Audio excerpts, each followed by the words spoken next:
Hey there, welcome to the third episode of Moody Gay. I am Gleason, and today I'm going to tell my coming out story. But not the nice, happy version that I've told before, in which I tell my mom that I'm gay and she accepts it.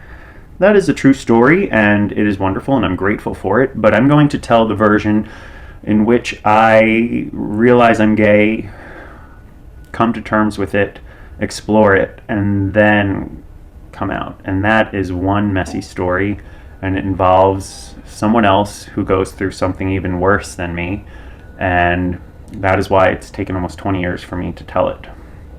Okay, so if you heard last week's episode, you'll know that after my first year of college, I had to take a semester off to be hospitalized for bipolar disorder. Now, after getting out of the hospital, I remained on Long Island where I was hospitalized, and I lived with my mom to commute into New York City for school for a semester. Now, while I was commuting, I started noticing this cute boy on the Long Island Railroad, also somehow commuting on a similar schedule, and I started trying to time my trains and get in the same car with him. It also seemed like he was perhaps making a similar effort, and we started stealing glances at each other, which was exciting and terrifying, not just because this is the hetero-assumed world of always, but especially suburban public transportation of 2002, but because I have very little homo experience. I had always assumed that I was possibly gay, but I pushed that down. A few weeks prior, really, I had my first gay experience with a bit of a stranger, and then my therapist at the time, a rather alarmist therapist that the hospital connected me with, really scared me into thinking that that was some sort of manic upswing that I should really be concerned about, and that I was acting impulsively and dangerously. And so I sort of pushed that away, and I just focused on school. And so now I see this cute boy, and he seems like myself, and it's daytime, and it seems harmless. So after a few weeks of eyeing each other, one day, about 15-20 minutes outside of New York City, I get up early from my seat, and I go to the exits, and I watch out the window, and he gets up and does the same.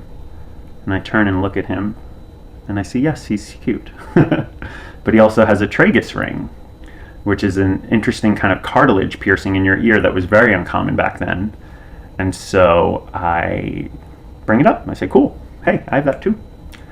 And we start talking. We're both commuting to school, and we have a similar schedule, and, why not we decide that perhaps we will take the train together that night. And so we did. And we kept doing that. And we swiftly fell for each other and became a thing. Being the good student that I am, I started reading up on LGBT history and the HIV epidemic, and I thought that a good way to solidify our relationship and my status as a gay man would be for us to get tested together. And so we did. But I had no idea that he would test positive and I would be negative.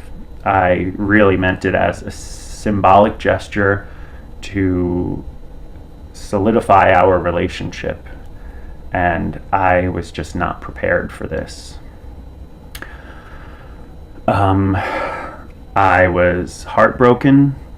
I was terrified. I didn't know if people stayed in mixed status relationships like this. I didn't know what was expected of me. I felt in over my head. I wanted to be there for him, and I wanted to run away and be there for myself. But I also didn't want to be alone, and no one else knew what was going on with me. So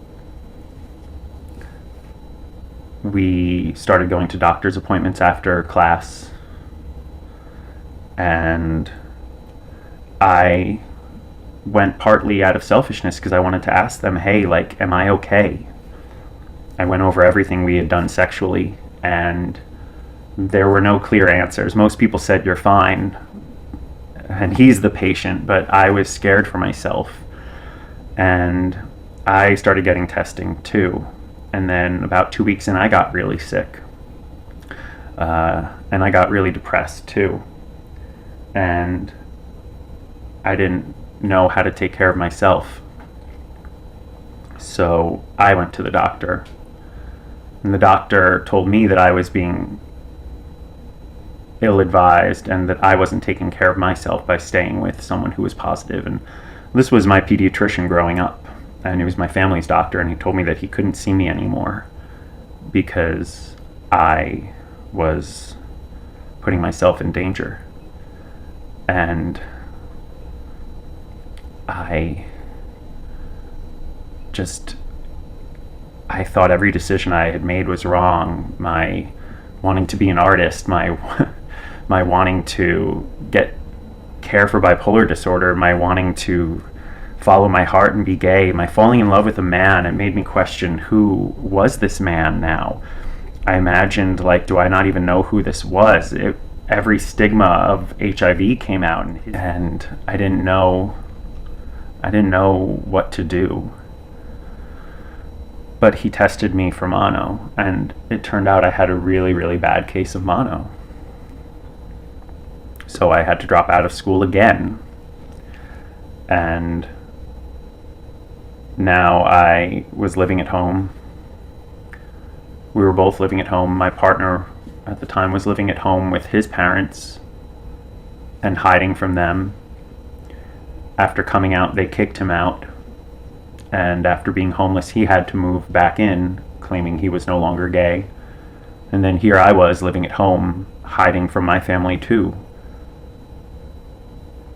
So, on the way to an appointment to follow up with the mono and get more blood work, I had to come out. But it wasn't because of bravery or moral courage. It was just out of loneliness and fear, because I just couldn't be alone anymore. I couldn't keep it to myself, and I needed my family there for me. I needed to see my boyfriend. I was so obviously going through something, and I had to share something with someone. I needed it to be okay for my boyfriend to come over. I needed to tell my mom, like, hey, like, I'm really going through something right now. It's not just that I'm sick. It's that I'm absolutely heartbroken. I'm terrified. And I don't know what to do. I don't know how to move on. And I've never dealt with anything like this ever. And you haven't either. And everyone that I turn to is failing me. And I could only share this much with her. But that's all I needed. And I never told them the full story about what was really going on with him. But just to have their support and to have it be okay for him to come over and for us to have a safe place to be together was enough. But looking back now, when I see that, how hard it was for me. I just turned 20. I had just been dealing with bipolar disorder. I had just been dealing with coming out and my first love, and now trying to take care of my partner who I found out was sick, while also trying to take care of myself, who I was scared for.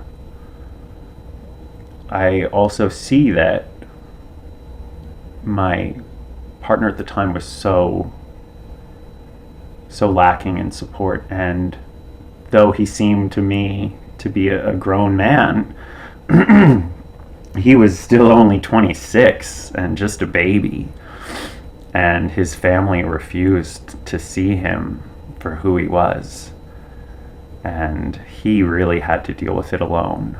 And I mean, now there's PrEP, and Now some kids come out before they even hit puberty, but that's a reality for pockets of privileged populations. And that was me, or that would be me now if I was growing up, whereas he was living in a much different neighborhood. His family was extremely religious, and it wasn't an option. But most people still live in fear of coming out. And for me, it took replacing that fear with even greater ones to put it into perspective. And just like being bipolar helped me to come out as an artist, facing HIV at a young age helped me to come out as gay, with all the history and responsibility that comes with that. So I never really had a gay adolescence that seems to follow so many men into their middle age. And I don't know if I regret that, but I am grateful to be here and to be healthy and to know the full weight of what that means.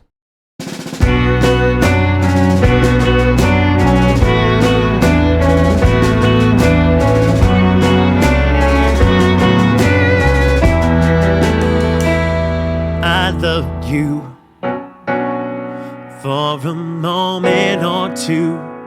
There was nothing you could say or do. I loved you. It was real at the time, but I can't seem to maintain my mind.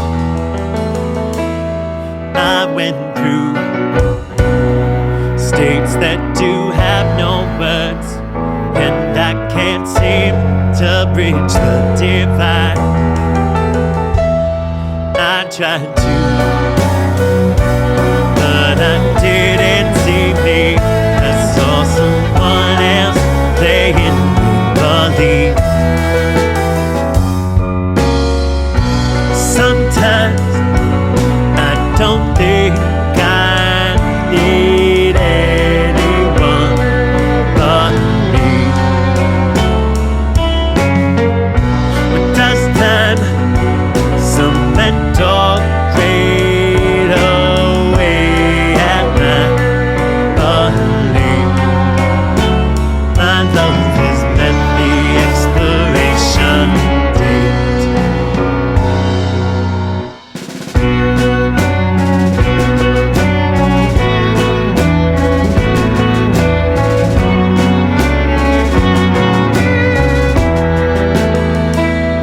I had to admit this wasn't for me, not situation, but fundamentally.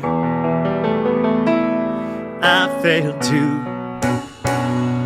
protect you from my wrath, unintentional, the ruthless distract. If something changes after the fact, it never happened. The past is the past. If someone changes continuously, they never were, and they never will be.